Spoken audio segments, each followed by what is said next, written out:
Okay, so in our previous video, we talked about the rapture and how millions of people will disappear.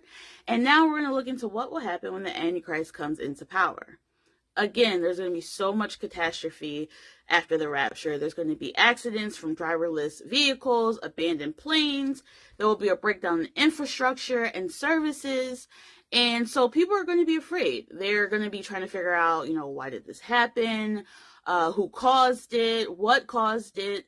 And I'm not going to get into where the Antichrist will come from, which country. My guess is probably America or some European country, because this man is going to be a man of great power that the world will be willing to accept and listen to. So I also believe this will not be a woman or a person of color. So basically, there will be one man, probably some politician, that will stand up and say, all right, I got this. I'll help get us back in order, get this world together. And he will seem like a great unifier and a great man of peace. He's going to be very, very charismatic, good looking, and he's going to promise stability amongst all the chaos. And I know what you're thinking. Well, that's a great thing, right? That's where you're wrong. So he's going to establish a one world government, consolidating power and offering solutions to the world's problem. Good, right? The world's going to be in chaos, and someone's going to need to step up and get things back together. But this is all a deception and a ploy to get people on his side.